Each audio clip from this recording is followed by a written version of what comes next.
नमस्कार मित्रांनो, मी राजेश माने. युट्यूबच्या खादाड मंडे चॅनलवर आपल्या सर्वांचे स्वागत. मित्रांनो, आज 14 एप्रिल डॉक्टर बाबासाहेब आंबेडकरांची आज जयंती आहे आणि या जयंतीनिमित्त पुणा स्टेशन ससून हॉस्पिटलच्या आउटगेटवर एक भव्य अशी मिसळ तयार केली जाते. 10,000 किलो ही मिसळ तयार करण्यात येत आहे. यासाठी महापुरुष अभिवादन कृती समितीच्या वतीने हे सगळं आयोजन करण्यात आलेलं आहे. आणि ही मिसळ जोगेश्वरी, केसनची प्रसिद्ध जोगेश्वरी मिसळ ही यांच्या वतीने ही मिसळ तयार करण्यात आलेली आहे.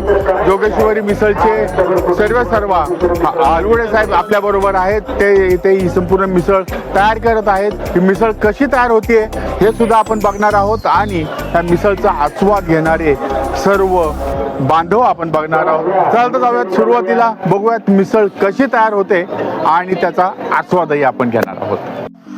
चला तर मित्रांनो, जाऊयात ही एकता मिसळ कशा पद्धतीने तयार केली जाते ते बघण्यासाठी. सर्वात प्रथम या ठिकाणी कांदा कापला जातोय.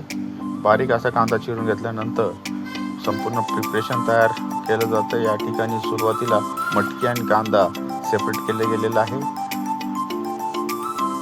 चुलीची पूजा या ठिकाणी केल्यानंतर त्यावर मोठ्या अशा पातेल्यामध्ये तेल सुरुवातीला टाकलेलं आहे.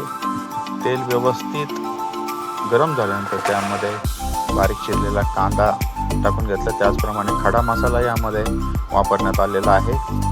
जोगेश्वरी मिसळची ही स्पेशालिटी आहे. त्यांचे मसाले यामध्ये वापरले जात आहेत. या ठिकाणी मिरची, कोथिंबीर आणि याचं मिश्रण आणि आता ही त्यांची मटकी जी आहे ही यामध्ये टाकली गेलेली आहे. आपण बघतो मटकी टाकण्यात येत आहे आणि हे मिश्रण जे आहे हे व्यवस्थित तेलामध्ये परतल्यानंतर त्यामध्ये संपूर्ण मसाला जो आहे, लाल तिखट आहे, त्यांचा मिसळ मसाला आहे, हे टाकल्यानंतर हे संपूर्ण एकजीव त्या तेलामध्ये करून घेत आहेत.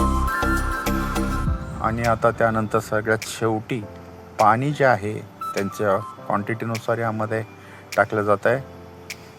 या पद्धतीने एका पातेल्यामध्ये जे तयार होणार आहे असे अनेक पातेले या ठिकाणी मिसळचे तयार केले जात आहेत. आणि ही मिसळ जी आहे, एकता मिसळ जी जोगेश्वरी मिसळच्या साहाय्याने तयार केली जाते आणि महापुरुष अभिवादन कृती समितीच्या वतीने याचं आयोजन करण्यात आलं आहे. या मिसळचा आस्वाद आंबेडकर जयंतीनिमित्त लाखो अनुयायांनी पुणा स्टेशन येथे आज घेतलेला आहे. ही मिसळ या सर्वांना इतकी आवडलेली आहे. जोगेश्वरी मिसळचे मालक यांनी ही मिसळ स्वतः तयार केलेली आहे.